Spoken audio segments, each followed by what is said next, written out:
Okay, this video is on arc length. You should have some, it's called arc length or curve length. It's the same thing. And you should have some guided notes on that, so you should be able to follow along a little bit. So there's some wording on your guided notes you can read through. So basically what we are doing is, I want to know the length of this curve. And you think about if it was a string and you could elongate it and use a ruler, what is the length? Not what is the length from here to here, but what actually, if I traveled on it, what would be the length? So that's what we're going to do, and we're going to use calculus. So a couple things. We have to have a closed, smooth function.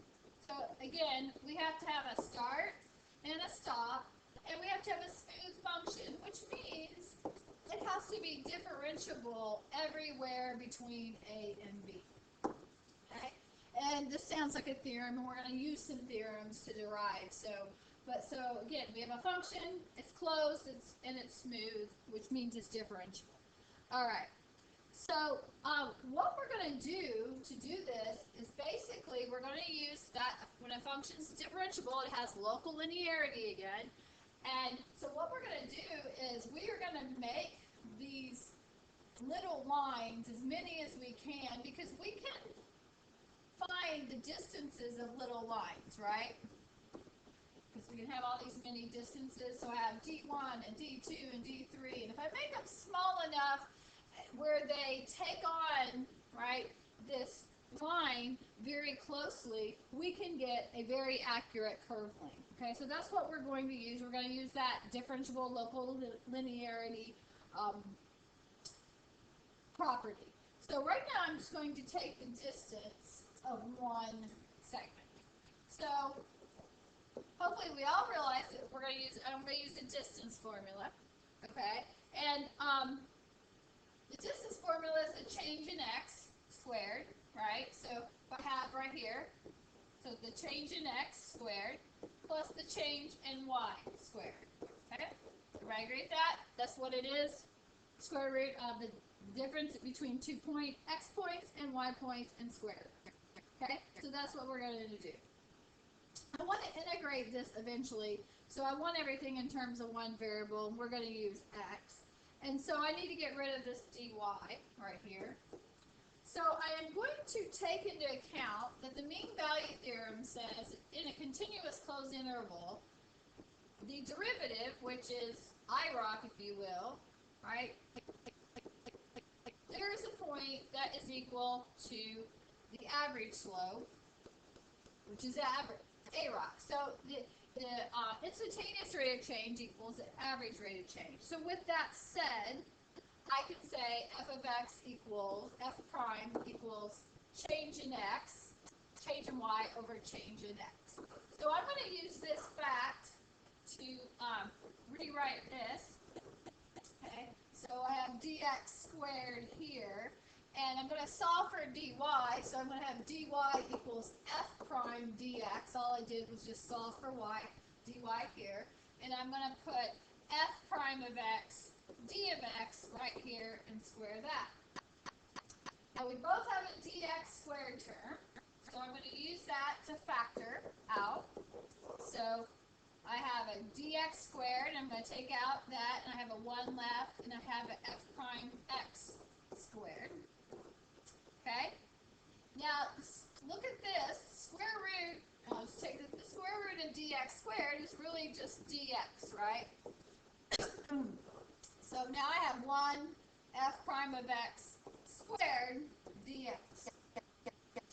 That is the length of just one up here, right? Just one. I don't want one, I want them all.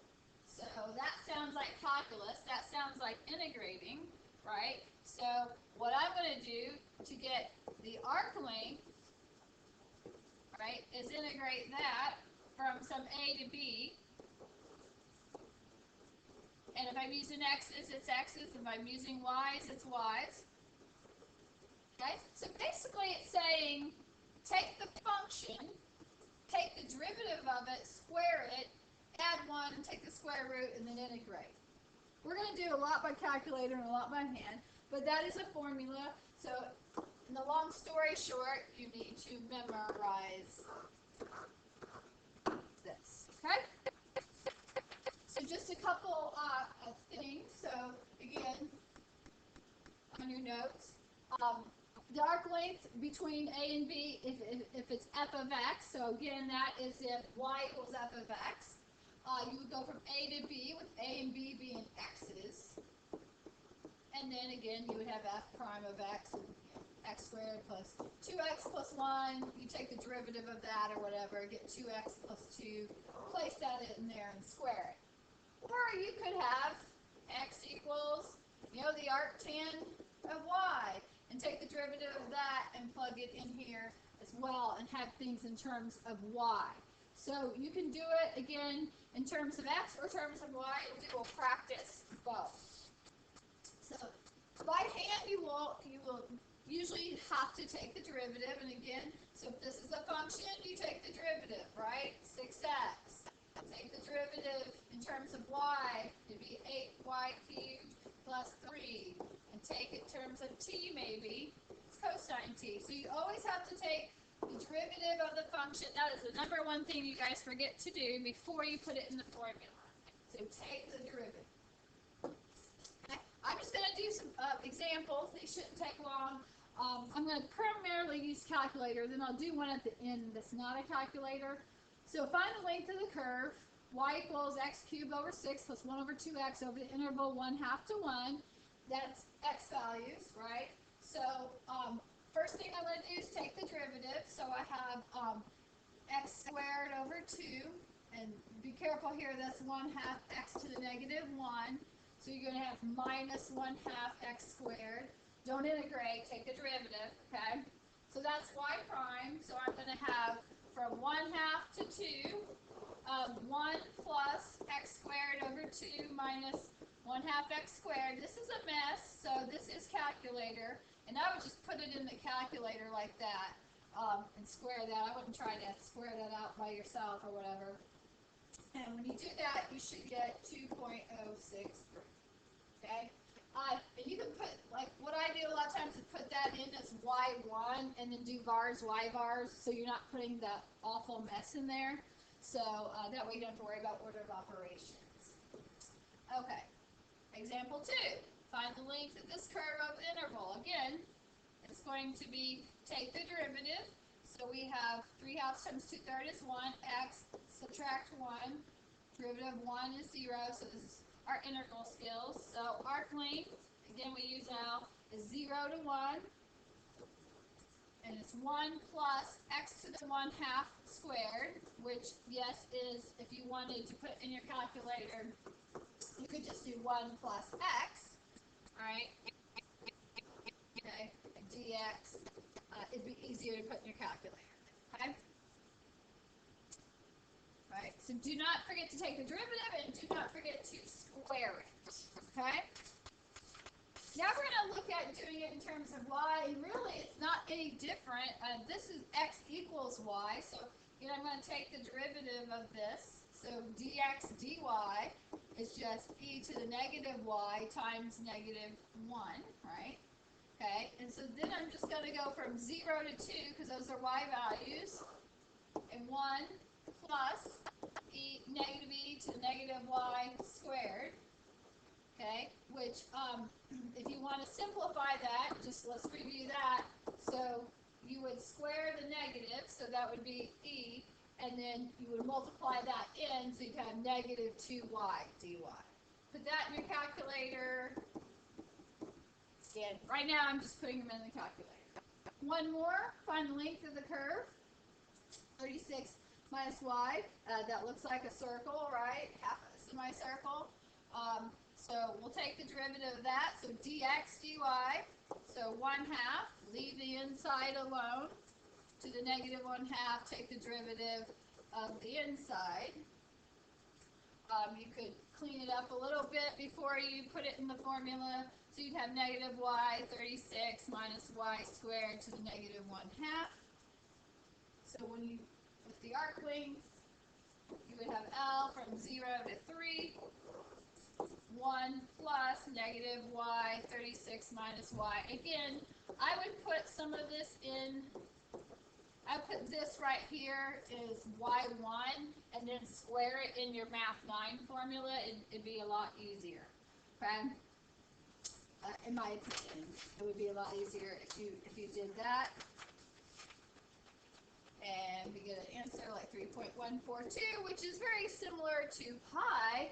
And because this is a semicircle, that makes sense. That is the circumference. The length of the curve on a circle is the circumference. We can also get into some word problems. So we have corrugated panel roofing. So it's a sheet here. And then we corrugate it, if you've ever seen a tin roof, like that. And we want to know find the width of a flat metal sheet that is needed to make a 28-inch panel. So what is our material we need to make this? This is a very industrial engineering type question. So we have y equals this. So we're going to take the derivative of y, right, which is, write this right here. It's going to be cosine pi x over 7 times pi over 7 chain rule.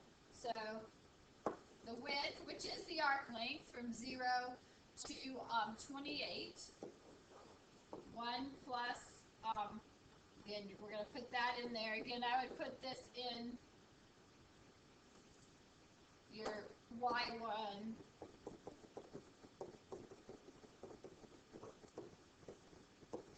and you get 29.361 inches, which would be the piece of sheet metal you need to make sure you have the corrugated at 28. Okay. One more problem. I do want to show you one by hand. Determine arc length by hand from y equals 1 to y equals 4. This is in terms. So first thing I'm going to do is take the derivative. And this is 2/3 y minus 1 to the 3 halves. So we have 1, y minus 1 to the 1 half. That's not as bad as it looked. So it's from 1 to 4. 1 plus y minus 1 to the 1 half squared is just going to be 1, right? So 1 half, if we take the square root and square, it's just going to be 1. So simplify if you can, so we can get rid of the 1's. And then again, this is y to the 1 half. So we have y to the 3 halves divided by 3 halves, 2/3 from 1 to 4. We have 2/3. 4 to the 3 halves minus 1 to the 3 halves. 4 to the 3 halves is 8, right? Because square root of 4 is 2, 2 cubed is 8. So 8 minus 1. So you have 14 over 3. So make sure when you're doing this, you take the derivative square and then simplify before you integrate.